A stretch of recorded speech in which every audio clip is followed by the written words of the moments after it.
बच्चों के दिमागों में वायरस कैसे घुसता है? छोटा भीम, बाल कृष्ण, बाल गणेश, इस तरह से ये वायरस हमारे बच्चों के दिमागों में घुसता रहता है। और हमारे औरतों के दिमाग में कैसे घुसता है? आज नवरात्रि है, करवा चौथ है, इस तरह से वायरस घुसता रहता है। इस तरह से वायरस 1956 के बाद नेहरू को डर लगा कि बाबा साहब अंबेडकर जी के पीछे पीछे 5 लाख लोग बौद्ध हो गए। ये तो केवल एक दिन का आंकड़ा है 5 लाख का। 16 अक्टूबर 1956 को चंद्रपुर में फिर से बौद्ध धर्म की दीक्षा बुद्धिस्ट सोसाइटी ऑफ इंडिया के माध्यम से हुई और उस बौद्ध धर्म के दीक्षा में 2 लाख लोग उपस्थित थे। 2 लाख लोगों ने गांव गांव में बाबा साहब अंबेडकर जी ने कह दिया कि मैं अकेला सब जगह पर नहीं जा सकता, इसलिए जो दीक्षित हुआ है, जिसने बौद्ध धर्म की दीक्षा ली है, वो औरों को भी दीक्षा दे सकता है। इस तरह से बौद्ध धर्म की दीक्षा लेने के कार्यक्रमों में बढ़ोतरी हुई और बौद्ध धर्म की दीक्षा लेने के कार्यक्रम बढ़ने लग गए।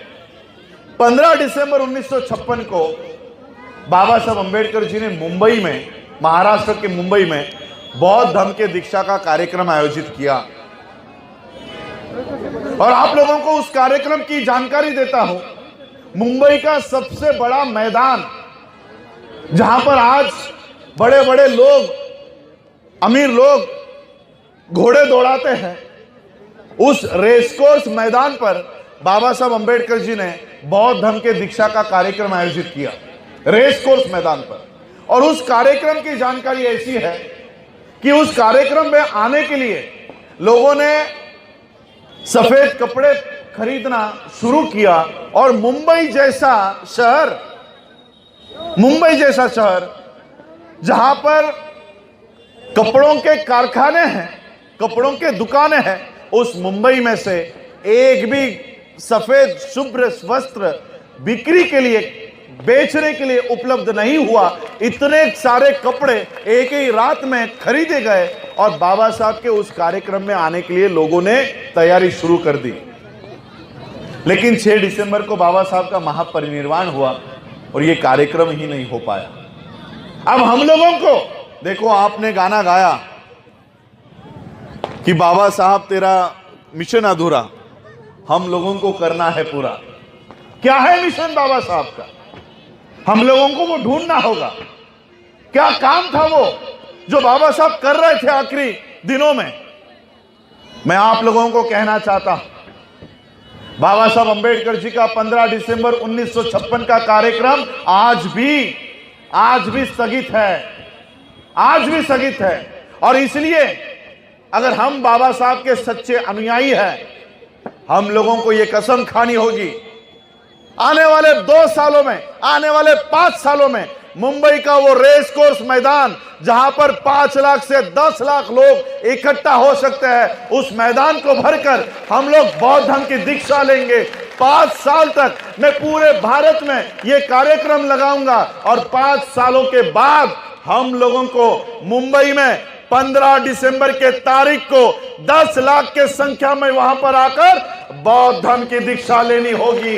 ये काम जो बाबा साहब ने शुरू किया था, वो काम हमको पूरा करना होगा।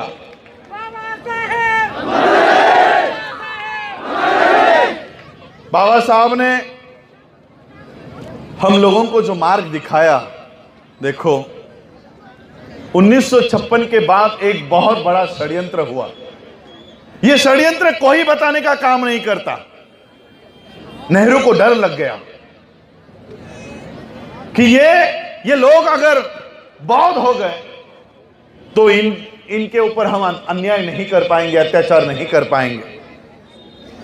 और फिर उस समय हम लोगों को बौद्ध बोलने के बजाय इस देश की व्यवस्था ने एक नया नाम दिया।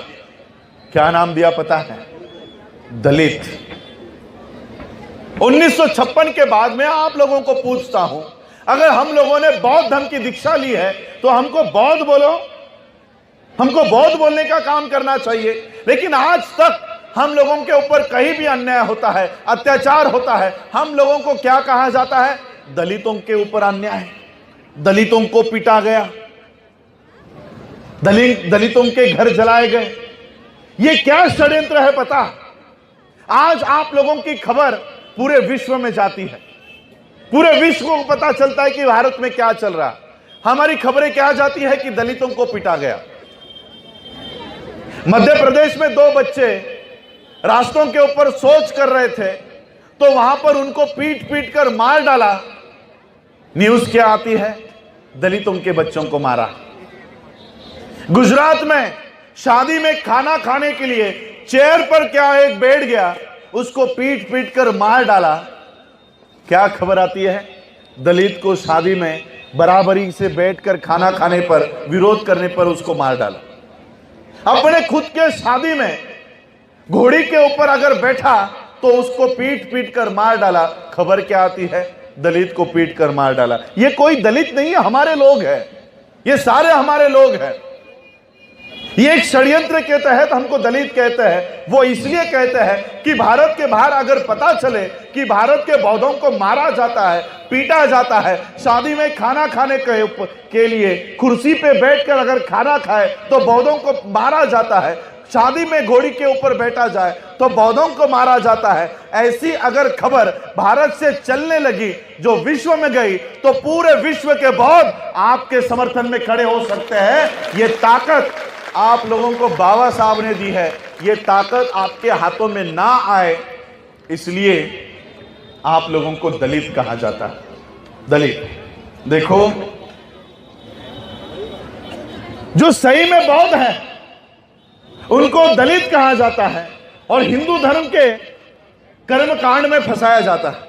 और जो लोग खुद हिंदू हैं या खुद ब्राह्मणी व्यवस्था का काम करते हैं, वो विश्व में जाकर खुद बौद्ध होने का दावा करते हैं। नरेंद्र मोदी यूनाइटेड नेशंस में भाषण करता है और क्या कहता है पता है? हमने विश्व को बुद्ध दिया, हमने विश्व को बुद्ध दिया। ऐसा भाषण नरेंद्र मोदी करता है, वहां पर करता है। हेलो, ये क्यों कर रहे हैं पता है आप लोगों को? क्योंकि नरेंद्र मोदी को पता है मेरे सामने 200 बौद्ध राष्ट्रों के प्रतिनिधि बैठे हैं। नरेंद्र मोदी को पता है मेरे सामने 200 बौद्ध राष्ट्रों के प्रेसिडेंट बैठे हैं, प्राइम मिनिस्टर बैठे हैं। एक वाक्य बोल देता है कि मैं बौद्ध राष्ट्र से आया हूं, वो 200 देश उसको मदद करने के लिए तैयार हो जाते हैं। अरे हमारे देश से आया हुआ है, इसलिए वो 200 देश उसको मदद कर रहे हैं। किस तरह से? देखो, एक समय था 2 मार्च 1930, डॉक्टर बाबा साहब अंबेडकर महाराष्ट्र में कालाराम मंदिर का सत्याग्रह करते हैं। बाबा साहब को मंदिर नहीं जाना है, लेकिन इस देश के लोगों के दिमागों में ये भगवानों को भरा गया है, यहां से कैसे निकाले। इसलिए बाबा साहब सबको इकट्ठा करते हैं। चलो, आप लोग खुद को हिंदू समझते हो तो चलो मंदिर में चलते हैं। अगर हम हिंदू हैं और वो भी हिंदू है तो हमको मंदिर में आने देगा। बाबा साहब ने सबको इकट्ठा किया। उस कालाराम मंदिर के बाहर सब लोग इकट्ठा हुए, और जैसे ही मंदिर में जाने की बारी आई, सारे मंदिर के दरवाजे बंद कर लिए गए और मंदिर के अंदरों से बाबा साहब के ऊपर पथराव हुआ। उन ब्राह्मणों ने, पंडितों ने बाबा साहब अंबेडकर जी का खून करने की, मार डालने की साजिश वहां पर की। सभी समाज के लोगों ने बाबा साहब को घेरा और बाबा साहब अंबेडकर जी की जान बचाई। बाबा साहब के सर पर पत्थर लगा, सर लहू से, बाबा साहब अंबेडकर जी के सर से लहू बहने लगा। तब बाबा साहब ने वहीं पर इकट्ठा हुए लोगों को कहा कि देखो देखो, हम लोग खुद को हिंदू समझते हैं, वो भी हिंदू है। एक कुत्ता मंदिर में जा सकता है, लेकिन हम इंसान होकर मंदिर में नहीं जा सकते। बाबा साहब ने उपस्थित लोगों को समझाया, बताया प्रैक्टिकली बाबा साहब ने बताया। 1930 में हम लोग मंदिर जाने के लिए लहू लोहान हो रहे थे, पत्थर खा रहे थे, तब तो कोई हमको मंदिर में नहीं ले रहा था। ले रहा था क्या? क्या आपके दादा दादियों को, परदादियों को किसी ने मंदिर में लिया? नहीं लिया। लेकिन आज आपको लेते हैं ना। कोई बोलता है कि नहीं मंदिर में नहीं आओ? बोलता है कोई? लेता है ना। उल्टा अपना भगवान भी दे देते, लेके जाओ। ये क्यों करते हैं पता है? 1930 में जब हम लोग मंदिर में आने के लिए संघर्ष कर रहे थे, पत्थर खा रहे थे, सर फुड़वा रहे थे, तब हमको कोई मंदिर में नहीं ले रहा था। लेकिन जैसे ही बाबा साहब बुद्ध के शरण में चले गए, बाबा साहब अंबेडकर जैसे ही बुद्ध के शरण में गए, मंदिर में बैठे हुए ये भगवान अपने अपने जगह से उठकर खड़े हुए। मंदिर में बैठे हुए सारे भगवान उठकर खड़े हुए। जो भगवान अपनी हमारी छाया को अपने ऊपर लेने के लिए तैयार नहीं था, आज वही भगवान हमारे किचन में क्यों घुसता है? क्यों पॉकेट में आ गया? क्यों लॉकेट में आ रहा है? ये भगवान नहीं आ रहा। ये भगवानों का जो मालिक है ना, कौन है भगवान का मालिक? ये भगवानों का मालिक ब्राह्मण को लगता है बाबा साहब बुद्ध के शरण में चले गए, बाबा साहब के पीछे पीछे अगर ये सभी लोग अगर बुद्ध के शरण में चले गए तो हम इनका दिमाग, हम इनका मस्तिष्क गुलाम नहीं कर पाएंगे। और इसलिए जो लोग हमको मंदिरों में आने नहीं देते थे, आज वही लोग अपने भगवानों को हमारे घर भेजते। जाओ इनके घरों में जाओ और इनका दिमाग कैद कर लो। इसलिए ये भगवानों को हमारे घरों में डाला हुआ है। मैं आप लोगों के इस उपक्रम को धन्यवाद देना चाहूंगा। देखो, आप लोगों के पास, सबके पास मोबाइल है। उस मोबाइल को प्रोटेक्ट करने के लिए वायरस आता रहता है हफ्ते हफ्ते में। कोई ना कोई डाउनलोड कर लिया तो वायरस उसके साथ आ जाता है। तो आप लोग क्या करते हो? वायरस को निकालने के लिए एंटीवायरस डालते हो। एंटीवायरस आज ये भारत में भी बहुत बड़ा वायरस शुरू है। दिन भर वायरस कहीं ना कहीं से हमारे घरों में घुसता रहता है। कैसे घुसता है पता है? ये बच्चे बैठे यहां पर, बच्चों के दिमागों में वायरस कैसे घुसता है? छोटा भीम, बाल कृष्ण, बाल गणेश, इस तरह से ये वायरस हमारे बच्चों के दिमागों में घुसता रहता है। और हमारे औरतों के दिमाग में कैसे घुसता है? आज नवरात्रि है, करवा चौथ है, इस तरह से वायरस घुसता रहता है। इस तरह से वायरस घुसता है। हमारे पुरुषों के दिमाग में कैसे घुसता है पता है? नौकरी नहीं मिल रही तो शनि का ये खड़ा डालो, नौकरी मिल जाएगी। विवाह नहीं हो रहा तो ये बुध का खड़ा डालो, विवाह हो जाएगा। घर नहीं मिल रहा तो ये मंगल का खड़ा डालो। सभी पत्थर बता दिए हैं, सभी पत्थर। मंगल का पत्थर है, शनि का पत्थर है, सोम का पत्थर है, गुरु का पत्थर है, सभी पत्थर बता दिए हैं। सभी स्टोन हमारे गले में, उंगलियों में अलग अलग स्टोन ये लोग रोज एडवर्टाइज कर करके बताते रहते हैं। मैं कभी कभी सोचता हूं, सभी स्टोन बता दिए, अब एक ही किडनी स्टोन बचा है, वो भी बता दो, उसका भी माला बना के गले में डलवा लो। देखो, जैसे ही हमारे हक और अधिकार की बात आती है, मंडल कमीशन की बात आती है, अचानक गणपति दूध पीना शुरू कर देता है। अब ईवीएम का घोटाला हो रहा है, क्यों दूध नहीं पीता तुम्हारा गणपति?